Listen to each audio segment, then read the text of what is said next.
Pozdravljeni, sem Ines in vi gledate Dancers Life Stories.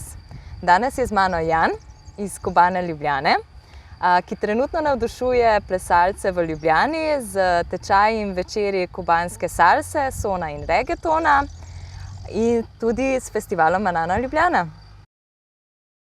Marsikoga gotovo zanima, kje pa se je ta zgodba Kubane Ljubljane začela. Tako da, Jan, če lahko z nami deliš tvojo plesno zgodbo, ki si ti začel s plesom in potem na kateri točki se je pojavila ideja za Kubano Ljubljano. Ja, zgodba se je začela v 8. razredu osnovne šole, ker me je ena sošolka Špela, ki si jo zahvalim za začetek moje plesne poti, povabila, če bi šli z njo na plesni tečaj v Kazino, ker so pač sošolke, 3-4 so se odločile, da bi šle plesati in edini fant v razredu, ki so ga povabila, sem bil jaz. To je še vedno misterija, zakaj. Lepo. Ja. In takrat sem šel v Kazino, sem plesal mogoče kakšno leto na družabnih plesih za mladino in potem so me povabili v tekmovalno sekcijo in sem še par let odplesal v latinsko-ameriških standardnih plesih kot tekmovalec in sem potem nekako v srednji šoli, zaradi pomanjkanja časa, zadevo zaključil žal. Okay. Potem je minil kar dosti časa, skratka cel faks, služba in tako naprej in potem sem se leta 2012 spet spravil plesati in sem se spomnil v bistvu, zakaj mi je ples toliko pomenil, oziroma zakaj me je ples takrat prvenstveno tudi pritegnil. In spomnil sem se predvsem na glasbo. Ko sem bil še v tekmovalni sekciji, so mi vsi rekli, da sem boljši v standardnih plesih, jaz sem pa s srcem vedno gorel za latinsko-ameriške. Ker pri latinsko-ameriških vedno obstaja neka, še vedno ne vem kaj, kombinacija bobnov, kampane, klavirja, ki jo slišim, pač me potegne na plesišče. In nobena druga glasba tega meni ni naredila zares na tak močen način, da bi me res potegnila na plesišče. In 2012 leta sem rekel, kaj če bi obudil to željo, da bi pač temu zvoku dal še eno priložnost. Super. In kako se je potem zgodba nadaljevala, ko si dal to drugo priložnost? To je bil en avgustovski petek, se mi zdi, ali pa soboto, ker sem v Google upisal noter tečaj salse v Ljubljani in sem videl, da se v ponedeljek začne tečaj salse. Odlično, perfect timing. Ja, in sem šel na tečaj salse, sem gotovo, da je to ta latinska muzika, ki sem jo vedno hotel imeti. In sem kakšno leto plesal načeloma salso, bachato, kizombo, te stvari, ki jo vsak začne plesati in odkriva, kaj mu je všeč v bistvu v plesu. Ne morem pa reči, da me je pritegnilo to toliko, da bi prav začel goreti za to takrat. Pač bilo mi je fajn, zabaval sem se super, kot vsak začetnik sem imel svoje strahove, težave, a bom kdaj toliko sproščen kot drugi, pa vprašanje, kaj je v plesu zares pomembno, ker zame je bila to prvenstveno glasba pa partnerka oziroma ta odnos v plesu. Še vedno pa nisem našel enega sporočila, zakaj plešem, ker če danes gledam na svojo staro kariero, ko sem tekmoval, mi sploh ni všeč, ker ples zame kot tekmovanje ne deluje. Skratka, ne morem pa si predstavljati, da bi lahko plesu sploh nekdo bil boljši od drugega, ker je to pač toliko stvar osebne odločitve, pa osebnega občutka. In ko sem plesal v srednji šoli, sem sanjal, da pač v teh latinsko-ameriških plesih, ki jih plešemo, sem že takrat videl malo te robotskosti pa športnosti preveč in sem rekel, kaj če bi jaz imel toliko denarja, da bi šel na Kubo, pa bi se tam naučil plesati, pa bi s tem znanjem prišel nazaj, pa bil najboljši športni plesalec. Danes se mi zdi to pač noro smešna ideja, ampak že takrat se mi je zdelo, da nekaj manjka temu zahodnemu plesnemu izrazu, ki se dostikrat čez šport kaže. In ta ideja pač Kube me je vedno malo imela, da je nekaj avtentičnega, ker vsi vemo pač, da ima Kuba ta misterij tradicije, avtentičnosti, izoliranosti in tako naprej. In ko sem pač toliko časa kasneje plesal, sem tudi nekako ugotovil, da obstaja tudi kubanska salsa, ne samo salsa, ki jo plešem, obstaja več sals. Kje je pa potem prišel ta connection s Kubo? Hecno je bilo, ko sem plesal salso tisto prvo leto, ko sem plesal linijsko salso, je ena od mojih plesalk rekla, davaj, obstaja še en način plesanja salse v skupini, ki se mu reče Rueda de Casino, ki pa prihaja iz Kube. Pa jaz v skupini, ne vem, kako je to. In sem pol šel enkrat na tečaj probat, Rueda de Casino, in sam koncept mi je bil sicer všeč, ampak ko je učitelj, Boštjan Bibič, takrat rekel, mimogrede, v eni figuri se pa plesalci malo dvignajo hlačenco in s tem pokažejo, da imajo bele štumfe in s tem plesalko očara, sem rekel, to je to. Okay.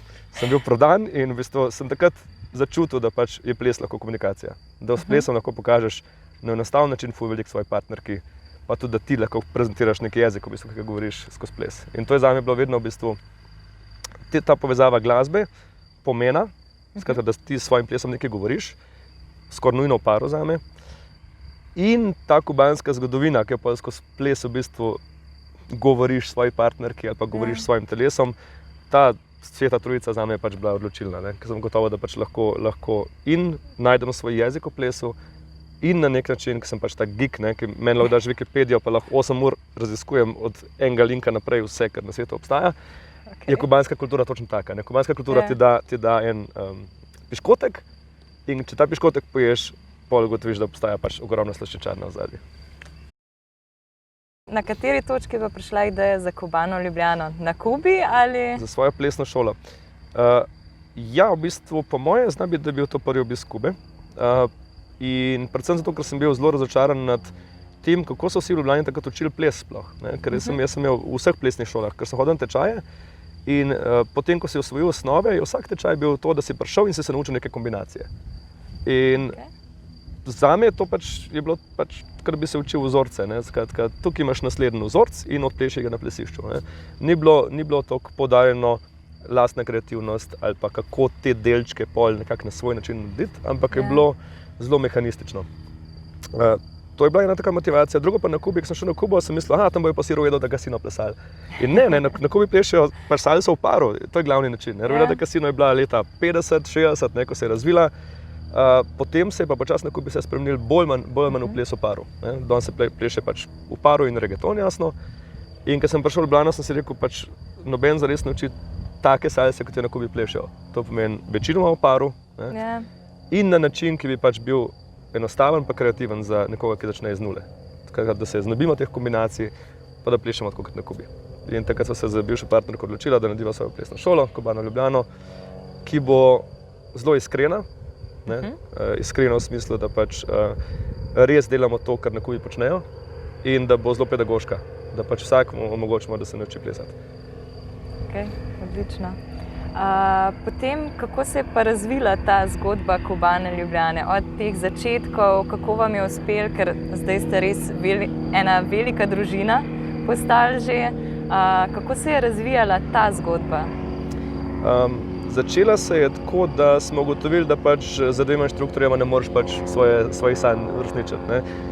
Plani so bili vedno ogromni in da bi lahko pač to veselje, ki ga vidimo v kubanski kulturi, še komu drugemu dajali, smo rekli, da pač se moramo povečati. To je bila prva stvar. In smo pač začeli širiti ekipo in po mojem največji korak ali pa skok naprej je bilo takrat, ko se nam je Eva pridružila.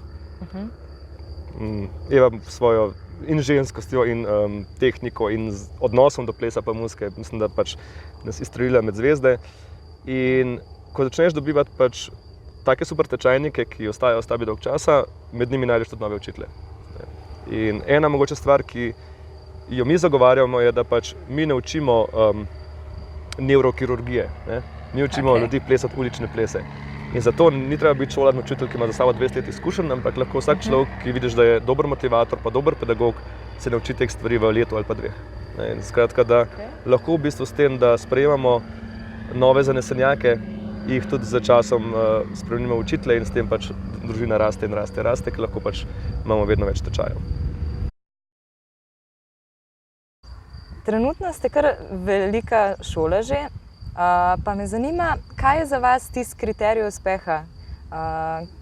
Kje se vidite čez recimo 5 let, oziroma a je to že to, ta velikost, ki si jo želite? Ja. Zdaj, poslovno gledano, mislim, mi smo tako neprofitna organizacija, tako da ne gledamo stvari poslovno, ampak se dajemo vedno neka merila, kdaj vemo, da smo uspeli. Ena stvar, ki smo jo hoteli doseči, je to, da zgradimo v bistvu ne plesne šole, ampak plesno skupnost. Skratka, da smo res povezani, pa da se vsakim pozna, pa da pač skupaj žuramo po domače. In da lahko pač to družino zgradimo, je ena stvar, ki jo delamo, je, da imamo pač zelo veliko enih dogodkov, recimo od festivala Manana Ljubljana do tega, da vabimo ogromno tujih učiteljev v Slovenijo, ker pač verjamemo, da pač mi ne vemo vsega. In da je fajn, da vsako stvar, ki jo zveš od različnih ljudi, lahko pač vsak po svoje inkorporira svoj ples. Ampak kljub tej bogatosti delavnic in tečajev in žurk in tako naprej, je za nas v bistvu samo eno merilo uspeha in to je, koliko ljudi je na naši žurki. Kakšna je žurka, pa koliko nasmehov je. Kako ljudje uživajo. Ja, in v bistvu to je v bistvu tisti, se mi zdi, končni cilj oziroma končni rezultat, ki ga prinesejo vse delavnice, vsi tečaji in vsi hobiji, ki jih pač ljudje, vsi plesni hobiji, ki jih skozi Kubano Ljubljano ljudje uresničujejo. In kje mogoče vidiš skozi te obiske Kube verjetno, kje vidiš še kakšne izzive zase v plesu? Zanimivo vprašanje. Kuba je zakladnica plesa. Ne? In konkretno pač, jaz sem mogoče plesalec, ki bi rad svoj slovar v plesu naredil čim bolj širok. To pomeni, da mojem interesu je recimo, da spoznam čim več različnih plesov in ker to daje pač meni toliko več slovarja, ko se pogovarjam s plesalko na plesišču, če ona seveda govori isti jezik, ne, da je vsak ples lahko toliko bolj bogat pa drugačen. Tako da moj izziv ta glaven je, kako še večkrat iti na Kubo, ali pa s Kubanci v Evropi pač ugotoviti, kaj se še da narediti, pa v bistvu s tem pomagati razvoju kubanskih plesov. Ne. Ker ena stvar, ki se moramo zavedati, je, da salsa, kubanska salsa oziroma kasino, danes v bistvu živi, zares pa se razvija v Evropi. Tleti to jedro plesalcev, ki skupaj s kubanskimi inštruktorji delamo nove stvari in odkrivamo stare vplive salse in jih dajemo v ples, skupaj seveda s kubansko glasbo, ki se razvija večinoma na Kubi. In to se mi zdi tak mogoče glavni izziv za prihodnost. Kako v bistvu ugotoviti, kaj še obstaja na Kubi, pa na kakšen način to pokazati v plesu in ne nujno se zakopati v pač detajle stvari, ampak pogledati stvari mogoče z vidika bogatosti, ki jo kubanska kultura nudi.